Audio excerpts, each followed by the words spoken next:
நமக்கு மட்டும்தான் தீபாவளின்னு கேட்டால் அதான் இல்லை. அது தான் நேரடியாக நரகாசுரனை வதம் பண்ணல. அப்புறம் கிறிஸ்தவ மதத்தில் நேபாளத்தை தீபமாலான்னு சொல்லி, அவங்க ஜப்பானில் ஷின்டோ அப்படி, அப்புறம் மொரோக்கோ வந்து ரம்ஜான் பண்டிகை, அந்த ரமலான் பண்டிகைன்னு சொல்லப்படுறது. அப்புறம் யூத மதத்தில், அப்புறம் பஞ்சாபியாக்கள் வந்து தீபாவளி. அப்புறம் மெக்சிகோவில்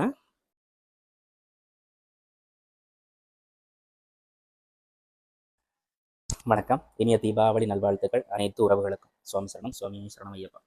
இன்றைக்கு நாள் வந்து தீபாவளி. இன்றைக்கி தீபாவளியை பற்றி சொல்கிறதுன்னு சொன்னால் யார் கேட்டாலும் சொல்லுவாங்க நரகாசுரனை கிருஷ்ணர் வதம் செய்த நாள் அப்படின்னு சொல்லி. அப்போ அதுதான் தீபாவளியான்னு கேட்டால் நமக்கு மட்டும்தான் தீபாவளியான்னு கேட்டால் அதான் இல்லை. அதை பற்றி தான் நம்ம பேச போகிறோம். தீபாவளி வந்து நரகாசுரனை கிருஷ்ணர் வதம் செய்த நாளான்னு கேட்டால் ஆமாம். ஆனால் கிருஷ்ணர் நேரடியாக நரகாசுரனை வதம் பண்ணல. நரகாசுரனை வதம் பண்ணது வந்து சத்தியபாமா, கிருஷ்ணனோட மனைவின்னு சொல்லி சொல்லப்படுது. அப்படின்னு சொன்னால் ஒரு கட்டத்தில் பூமாதேவி கடற்கடியில் ஒளிச்சு வச்சிருக்கப்படும் போது வராக அவதாரம் எடுத்து பூமாதேவி மீட்டு வரும்போது அவடத்தில் பிறந்த பிள்ளை வந்து நரகாசுரனிடம் அந்த மாதிரி ஒரு கதை போகுது. அப்போ அவர் வரம் வாங்கினத்தில் தன் தாயால் மட்டும்தான் தனக்கு அழிவு, தான் சாவு அப்படின்னு சொல்லி நரகாசுரன் வரம் வாங்கியிருந்ததாகவும், அதுக்கு ஈடாக தான் சத்தியபாமா நரகாசுரனை வதம் செய்தாங்கன்றதுக்கும் ஒரு கதை சொல்லப்படுது. அப்படின்னா நரகாசுரனோட தாய் என்ற ஸ்தானத்தில் சத்தியபாமா வேற அவதாரம் எடுத்து வந்திருக்காங்க. இது சத்தியபாமாக்கு தெரியாது, நரகாசுரனுக்கும் தெரியாது. யுத்தம் நடத்திக்கிட்டு இருக்கும்போது ஒரு அம்பு பட்டு கிருஷ்ணர் மயங்கிற மாதிரியும், அப்போ கிருஷ்ணரோட மனைவி ஆசைப்பட்டு நரகாசுரனை வதம் செய்ததாகவும் சொல்லப்படுது. அப்போ அதோட பின் அர்த்தம் தான் அந்த என்ன காரணம்னு கேட்டால் அம்மா தான் கொல்லணும், அதனால சத்தியபாமா கொண்டது. இப்படி நம்மட வரலாறு சொல்லுது. இது வந்து தென்னிந்திய மரபு.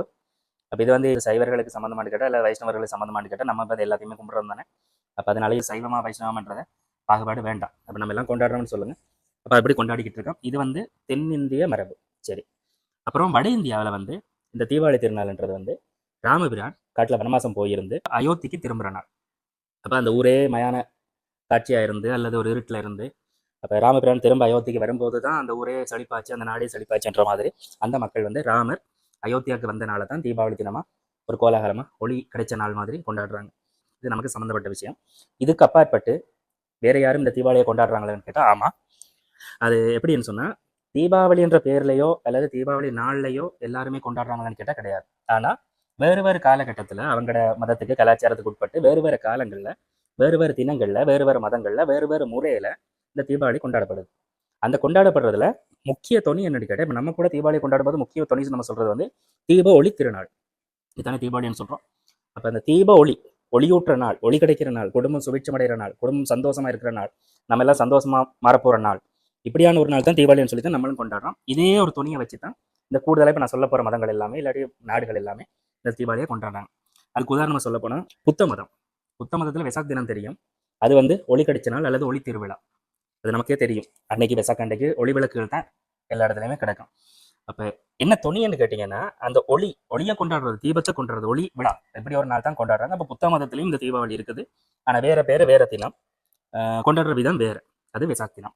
அப்போ ஜெயின் மதத்தில் வந்து மகாவீரர்னு சொல்லி ஜெயின் மதத்தில் இந்த மகாவீரர் வந்து சமாதி அடைஞ்ச நாள் அல்லது முக்தி அடைஞ்ச நாள், அது வந்து ஒளி கிடைச்ச நாளா அவங்க ஜெயின் மதத்தில் கொண்டாடுறாங்க. அப்புறம் சீக்கிய மதத்தில் அவங்களோட 6வது மதகுரு ஹர்கோவிந்தன் சொல்றது, அவங்க வந்து அகல்கத் அமைப்பு என்ற ஒரு அமைப்பு உருவாக்கியிருக்காங்க. அதில் வந்து மிரிபிரியன்னு சொல்லி அந்த சீக்கியர்கள் பிரிஞ்சிருக்கும் போது அவங்க எல்லாத்தையும் ஒன்றிணைச்சு அந்த 6வது மதகுரு வந்து ஒரு விசேஷமான மதகுருவா அவங்க போற்றப்படுறாங்க. அந்த மதகுருவுக்கு ஒரு கௌரவம் தெரிவிக்கிற நாளா பத்ரி ஷோர்தி வாஸ் பண்டிகை அப்படின்னு சொல்லி ஒரு விழாவை கொண்டாடுறாங்க. இது வந்து சீக்கிய மதத்தில் தீபாவளி கொண்டாடுற முறை. அவங்களும் அந்த ஒளி நாளை தான் கொண்டாடுறாங்க. ஒளி கிடைச்ச நாள், ஒளி ஊட்டப்பட்ட நாள், தங்களோட லைஃப்ல ஒளி கிடைச்சது, இதுதான் மெயின். அப்புறம் கிறிஸ்தவ மதத்தில் நமக்கு எல்லாத்துக்கும் தெரியும் புனித இயேசு கிறிஸ்து பிறந்த நாள். ஆனால் அவங்க வந்து ஒரு கட்டத்தில் பாருங்க, கிறிஸ்துவண்ட பிறந்த நாள் அப்படின்னு சொல்லி கொண்டாடுறதை விட அவங்களுக்கு ஒளி கிடைச்ச நாள், ஒளி நாள்னு சொல்லி தான் அவங்க கொண்டாடுறாங்க. ஸோ அதுக்கும் ஒரு விதத்தில் அந்த தீபாவளி பண்டிகை தான். தீபாவளி என்ற பெயரை விட்டுருவோம், அந்த ஒளி சம்மந்தப்பட்ட நாள் அவங்களுக்கு வேறு தினம். அப்புறம் நேபாளத்தில் வந்து ஒரு குறிப்பிட்ட பௌத்த மதத்தை சார்ந்தவங்க சில மரபை அவங்க கொண்டாடுறாங்க. நேபாளத்தை தீபமாலான்னு சொல்லி அவங்கள இதே மாதிரி விளக்கு வச்சு கொண்டாடுறாங்க.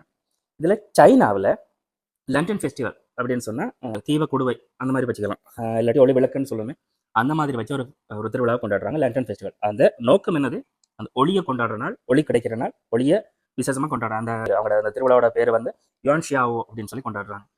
இது வந்து புத்தாண்டு, சீனா புத்தாண்டோட கடைசி நாளில் தான் இந்த ஒளி விழாவை கொண்டாடுறாங்க. அப்புறம் ஜப்பானில் ஷின்டோ அப்படின்ற மதத்தை சார்ந்தவங்க ஓபோன் அப்படின்னு சொல்லி ஒரு இந்த ஒளி விழாவை கொண்டாடுறாங்க. அவங்க வந்து எப்படி கொண்டாடுறாங்கன்னு சொன்னால் அவங்களோட மறைந்த மூதாதையர்கள், பிதர்கள், அவங்கள நினைச்சு விளக்கு கொளுத்தி அவங்களுக்கு தேவையான பலகாரம் பண்டம் எல்லாம் சமைச்சு குடும்ப ஒத்துமையோட எல்லா குடும்பம் ஒன்றா சேர்ந்து எல்லா குடும்பமும் ஒரு சேர ஒரு களியாட்டு நிகழ்ச்சி மாதிரியே அவங்க கொண்டாடுறாங்க, ஒரு விழாவாகவே கொண்டாடுறாங்க இந்த ஒளி திருவிழாவை. இதை பற்றி நான் பேருந்து சொல்கிறேன். அப்புறம் மொரோக்கோவில் இருக்கிற ஒரு இஸ்லாமிய ஒரு ஒரு ஒரு ஒரு குடிகள் வந்து ரம்ஜான் பண்டிகை, அந்த ரமலான் பண்டிகைன்னு சொல்லப்படுற இஸ்லாமியர்களோட பண்டிகை, அந்த பண்டிகை முடிஞ்சா பிறகு ஒரு விழாவை கொண்டாடுறாங்க, ஈத் அல் வேதர் அப்படின்னு சொல்லி ஒரு ஒளி விழாவை கொண்டாடுறாங்க. அப்போ அவங்க வந்து அதை கொண்டாடுறது வந்து என்னது, சந்தோஷமும் குடும்ப ஒற்றுமையும் நிலவர நாள், ஒளி நாள் அப்படின்னு சொல்லி அதை கொண்டாடுறாங்க. அவங்க வந்து இரும்பலை எல்லாம் பரிமாறி அந்த மாதிரி ஒரு ஸ்வீட்டஸ்ட் டே அப்படின்ற மாதிரி கொண்டாடுறாங்க. அப்புறம் யூத மதத்துல ஹனுக்கா, ஒளியை கொண்டாடும் தினம் அப்படின்னு சொல்லி ஹனுக்கான்னு சொல்லி யூத மதத்துல கொண்டாடுறாங்க. அவங்க எப்படி கொண்டாடுறாங்கன்னா 4 தொடக்கம் 7 நாளைக்கு இந்த திருவிழா கொண்டாடுறாங்க. ஒவ்வொரு பிரிவாக கொண்டாடுறாங்க. அப்போ குறைஞ்சபட்சம் 4 நாளாகவும் கூடினபட்சம் 7 நாளாகவும் இந்த திருவிழா கொண்டாடுறாங்க. எப்படின்னா முதல் நாள் ஒரு விளக்கு, ஒரு தீபம் ஏற்றியும், 2வது நாள் 2 தீபம் ஏற்றி, இப்படி படிப்படியாக தீபங்களை கூட்டிக்கிட்டு அந்த ஒளி பெருகிக்கிட்டு வர மாதிரி ஒரு உள்ளர்த்தத்தோட அந்த திருவிழா கொண்டாடுறாங்க. அப்புறம் பஞ்சாபியாக்கள் வந்து தீபாவளியை பான்கா அந்த மாதிரி ஒரு பேரில் கொண்டாடுறாங்க. அவங்க வந்து முழுக்க இது ஒரு குடும்ப ஒற்றுமை, அப்படியான ஒரு ஒளி, குடும்பத்தில் ஒளி சேர்க்கிற குடும்ப ஒற்றுமையை கொண்டாடுற ஒரு ஒளி விழாவை தான் இவங்க கொண்டாடுறாங்க, சிக்கல் மதத்தாக்கள் கொண்டாடுறாங்க.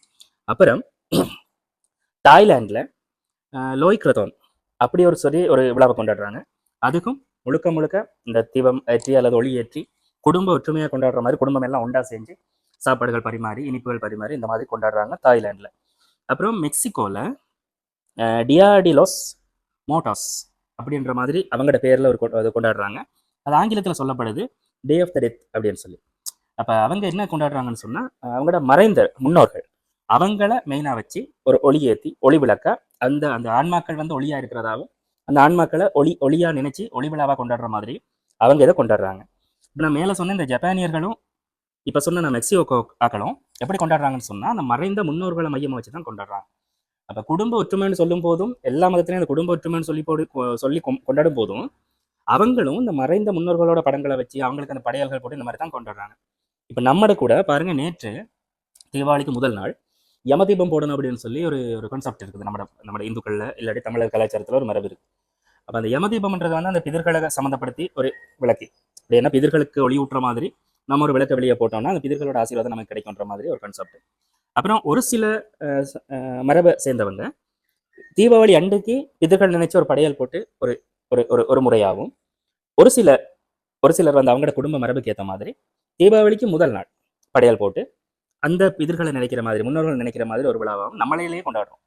ஸோ இது மொத்தத்தில் எல்லாமே பார்க்க போனோம்னா இந்த தீபாவளின்ற பேரு நம்மளுக்கு உரிய பேராக இருக்கட்டும், ஆனால் அதோட கான்செப்ட், அதோட அர்த்தம், உள்ள அர்த்தம் என்னன்னு பார்த்தீங்கன்னா ஃபுல் அண்ட் ஃபுல்லி ஒளி ஊட்டுற நாள், தீபத்தை கொண்டாடுற நாள் அல்லது ஒளி விழாவை கொண்டாடுற நாள், ஒளியை கொண்டாடுற நாள். முக்கியமாக இந்த ஒளியன்னு சொல்லும்போது ஆன்மாக்களை வந்து ஒளியாக மதிப்பிடுறது நம்மளோட ஒரு வழக்கம். அப்போ இந்த பிதிர்கள்னு சொல்லி முன்னோர்களை கொண்டாடுறதோ இல்லாட்டி அந்த ஒளியை கொண்டாடுறதோ இல்லாட்டி நம்ம லைஃப்பில் இப்போ விஷ் பண்ணும் கூட பிரைட்ஃபுல் ஃபியூச்சர்னு சொல்லி தானே சொல்கிறோம். பிரைட்ஃபுல்னா ஒளியான அப்படி தானே சொல்கிறோம்.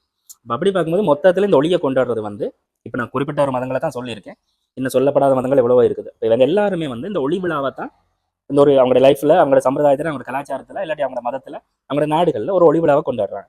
இந்த ஒளி விழான்றது வந்து எல்லாருக்குமே பொதுவாக ஒரு விஷயம்.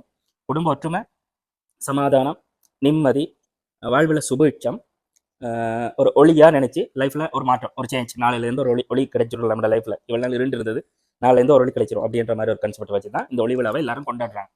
இது மதத்துக்கு மதம், நாட்டுக்கு நாடு, கலாச்சாரம், மரபுக்கு மரபு, டேட்ஸ் சேஞ்ச் ஆகுது, தினங்கள் மாறுபடுது, ஆனால் பேர்கள் கூட மாறுபடுது. ஆனால் அந்த கொண்டாடுற ஒரு கருவுன்றது, ஒரு தொனின்றது வந்து சரியாக ஒன்றாவே தான் இருக்குது.